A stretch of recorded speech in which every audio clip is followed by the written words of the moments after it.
Hello everyone, नमस्कार सभी को। स्वागत है आपका आपके अपने channel me and my students में। आज हम लोग क्लास 10th के हिंदी बुक के क्षितिज से सूरदास के पद को पढ़ेंगे। सूरदास के ये पद सूरदास के सूर सागर के भ्रमर गीत से लिया गया है। ये 4 पद हैं।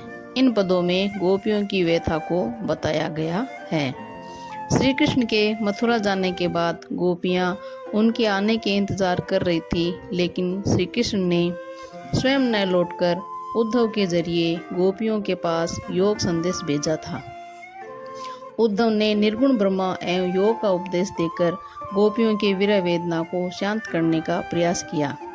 गोपियां ज्ञान मार्ग की बजाय प्रेम मार्ग को पसंद करती थीं। इस कारण उन्हें उद्धव का शुष्क संदेश पसंद नहीं आया। तभी वहां एक भंवरा आ पहुंचा। यहाँ से ही भ्रमर गीत का प्रारंभ होता है। गोपियों ने भ्रमर के बहाने उद्धव पर व्यंग्य बाण छोड़े और अपनी विरह वेदना को व्यक्त किया। तो हम पहला पद शुरू करते हैं। उद्धो तुम हो अति बड़भागे। उद्धो अर्थात उद्धव, अति यानी बहुत, बड़भागी यानी भाग्यशाली।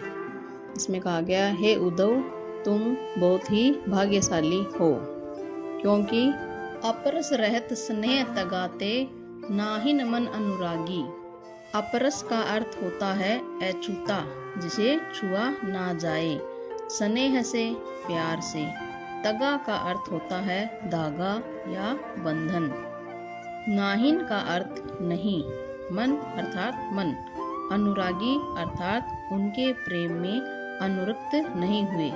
यानी कि गोपियां उद्धव पर कटाक्ष कर रही थी, व्यंग्य कर रही थी कि श्री कृष्ण के साथ रहकर भी तुम्हारा मन श्री कृष्ण के प्रेम में अनुरक्त नहीं हुआ।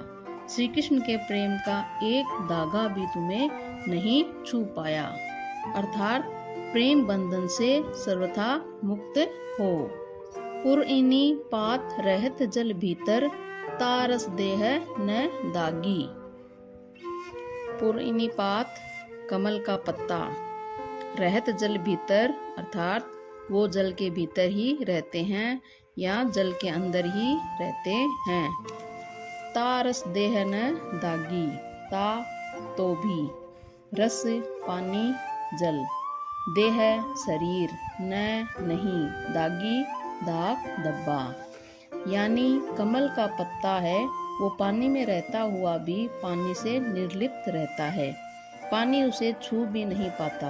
यानी कि उसके शरीर पर पानी का एक धब्बा भी नहीं लगता है।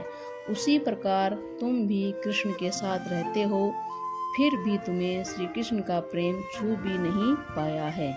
इस प्रकार गोपियां उद्धव पर व्यंग्य कर रही है कि श्री कृष्ण के साथ रहते हुए भी तुम उनके प्रेम से वंचित कैसे रह गए। ज्यों जल माँ है तेल की गागरी, बूंद न ताको लागी।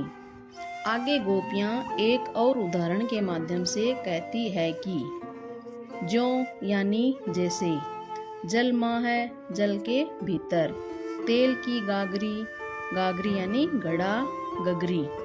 तो गोपियां कहती है कि जिस घड़े पर तेल लगा है उस घड़े को यदि जल के अंदर डाल दे तो बूंद न ताको लागी, अर्थात उसको एक बूंद की भी पानी की नहीं लगती। ताको यानी उसको, लागी यानी लगती, बूंद भी उसको छू नहीं पाती। तेल लगे हुए घड़े को जल के भीतर डुबाने पर भी उस पर जल की एक बूंद भी नहीं ठहरती। इसी प्रकार तुम भी प्रेम रूप कृष्ण के हमेशा पास रहते हुए भी उनके प्रेम भाव से मुक्त ही रहे और उसका तनिक भी आस्वाद नहीं पा सके। श्री कृष्ण के प्रभाव से हमेशा मुक्त बने रहते हो। प्रीति नदी में पाँव न बोरियो, दृष्टि न रूप परागी। प्रीति नदी यानी प्रेम की नदी, पाँव यानी पैर, बोरियो यानी डुबाना, परागी यानी मोहित होना। गोपियां कहती है कि तुमने आज तक कभी भी प्रेम की नदी में अपना पैर तक नहीं डुबोया, अर्थात कभी प्रेम के पास तक नहीं भटके और तुम्हारी दृष्टि कृष्ण के रूप को देखकर उस पर मोहित नहीं हुई है। हर वक्त कृष्ण के साथ रहते हो, फिर भी उनके रूप पर मुग्ध नहीं हो पाए हो। सूरदास अबला हम भोरी, गुर चांटी ज्यों पागी। अबला यानी कमजोर, जिसमें ताकत न हो। भोरी यानी भोली। गोपियाँ कहती है कि हम तो अबला और भोली हैं, जो श्री कृष्ण के प्रेम में पड़ गई हैं। गुर चांटी ज्यों पागी। गुड़ यानी गुड़, चांटी यानी चिंटी, ज्यों जैसे, पागी चिपटना या लिपटना। गोपियाँ कहती है कि हम तो बहुत भोली और अबला है, जो उसी चिंटी के समान है जो गुड़ से चिपक जाती है। उसी प्रकार हम श्री कृष्ण के प्रेम से लिपटे हुए हैं, हम उनके प्रेम में मुग्ध हैं। हम चाहें तो भी कृष्ण के प्रेम को अपने से अलग नहीं कर पाएंगे। जब गुड़ से चिंटी चिपक जाती है तो चाहकर भी गुड़ से अलग नहीं हो पाती। उसी प्रकार गोपियाँ कह रही है, हम तो उस चींटियों के समान है जो गुड़ से चिपक जाती है तो अलग नहीं हो पाती। उसी प्रकार हम भी कृष्ण प्रेम में लिपटी हुई हैं, चाहे तो भी हम कृष्ण प्रेम को अपने हृदय से नहीं निकाल सकती। वास्तव में गोपियाँ ये कहना चाहती है कि उद्धव बड़ा ही दुर्भाग्यशाली है, क्योंकि श्री कृष्ण के साथ रहते हुए भी श्री कृष्ण के प्रेम में नहीं पड़े। इससे बड़ा दुर्भाग्य क्या हो सकता है। और इस प्रकार वे उद्धव पर व्यंग्य कर रही है। अब दूसरे पद को पढ़ते हैं। मन की मन ही मांझ रही।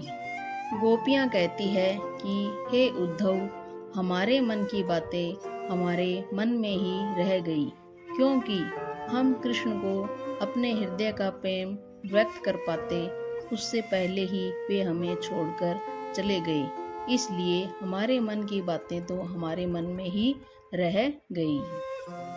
कहिए जाय कौन पे उद्धो, नाही परत कही।